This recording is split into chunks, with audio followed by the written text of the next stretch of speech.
sinigang na manok sa sampalok. Ang mga gagamitin natin ay manok. Kinat ko na po siya. Kamatis. Siyempre, sampalok at siling haba. Labanus. Okra. Paminta. Asin. Bawang at sibuyas at kangkong. Tara, umpisa na natin.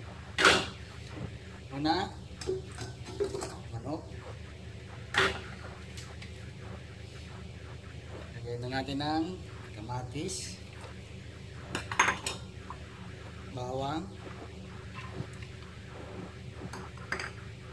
sibuyas, asin, at paminta.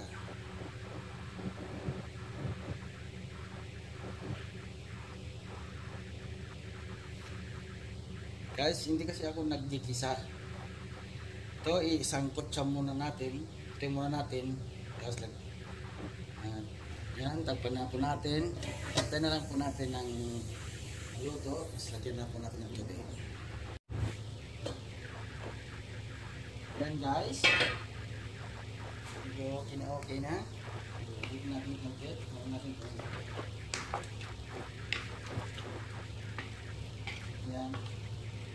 Huwag po na tayo maglalagay ng tubig pag isasangkot siya po natin itong manok kasi nagtutubig po siya. Ngayon pwede na po tayo maglagay ng tubig.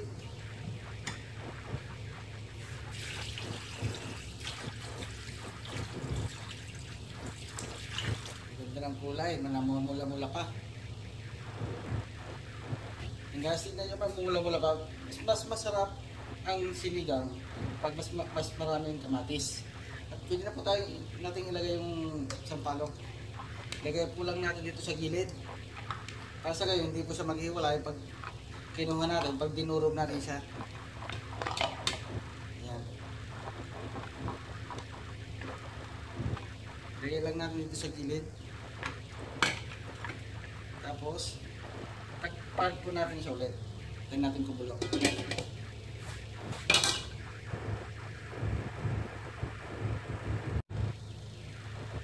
Yan guys, dito na natin durugin ang sampalok.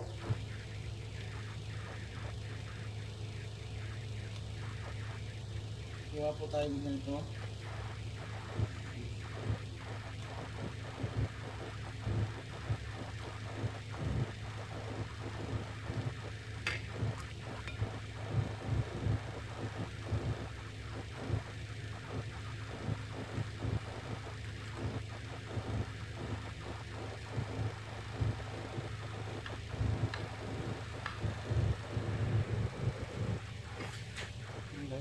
Durugin lang natin. Kasi gayon, yung asim niya lumabas.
Huwag po natin itatapon guys yung sampalok pagka kulang yung asin. Pwede pa natin yung durug-durugin para makuha po natin yung gusto nating asin dito sa ating sinigang sa sampalok. Nalagay ko na po yung laganos.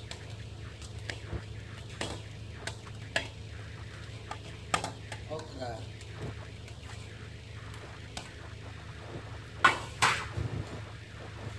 At sili. Yan. Tagpan po natin ulit.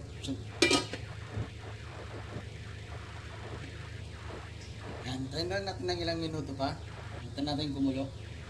Lagyan na natin yung ating kangkong.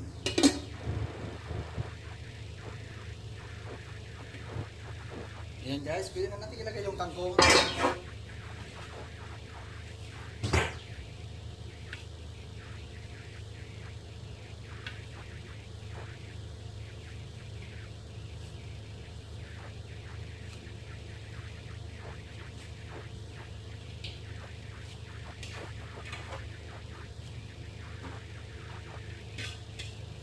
Nagtataka kasi siguro kayo kung bakit ang dami kong niluto.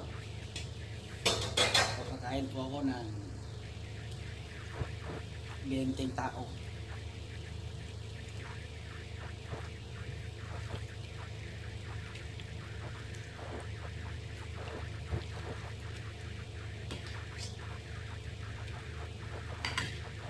Okay guys, hintayin po natin maluto mga ilang minuto pa. Okay na po ang ating sinigang sampalok. Yan, okay na po ang ating sinigang.